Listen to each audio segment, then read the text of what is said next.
Welcome back to Midday. We have Patrick Davey from WorkSafe BC joining us. As always, thank you so much for being here. Thank you for having me. We're talking about mental health with Patrick today, which is in a little bit of a different campaign, I think, for WorkSafe BC. Tell us a little bit about this Share It, Don't Wear It campaign, Patrick.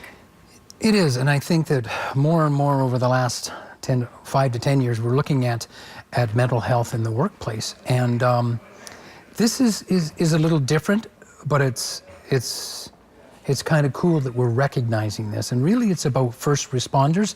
And when we talk about first responders, we're talking about the volunteer and paid firefighters. We're talking about law enforcement officers.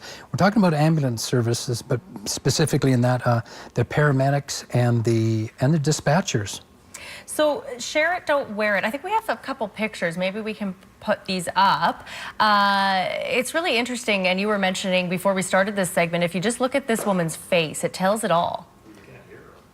You know, you look at that, what I would call that, as I was saying, that 1,000-yard stare, the kind of lost, the kind of not really seeing something, a little zoned out. Right. So what, is this campaign all about reducing the stigma of mental illness or mental health? I think it's recognizing these folks that are potentially exposed to tremendous physical and emotional trauma on a daily basis. These people that are in contact with people on a regular basis that are, and they're almost sharing their tragedy. They're involved with their tragedy and the toll it takes on them. Mm-hmm. And it's about recognizing the issues they are having and reaching out for help and looking for resources to help in a timely manner before it gets worse. So first responders, there's things that they can do. I mean, would you advise speaking to your employer, or where do you go with trying to find help? I think in a lot of with a lot of employers, a lot of business, they'll have some internal mechanisms. They may have peer support, they may have some employee assistance, but what we're seeing a lot from a lot of these first responder type cultures is they don't regularly reach out. Right. I was a faller for many years in the forest industry. Mm-hmm. Very similar. Don't really reach out when you're in distress. So really this campaign, the visual and the resources, it's meant to give people tools to recognize issues within themselves and also give them some tools for self-care.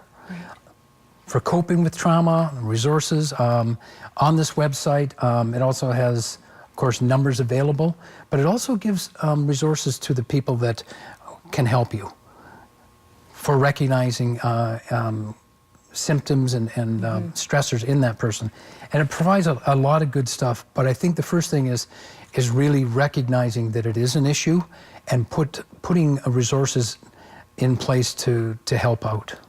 And first responders, I guess, in a way, they're always helping others. That's their first priority, so maybe sometimes they're not so focused on helping themselves. So a campaign like this is really, really, really good to get the word out and reduce the stigma, as you had talked about. So these are the people that get up at 2 o'clock in the morning to put the fire out at your house. Yeah.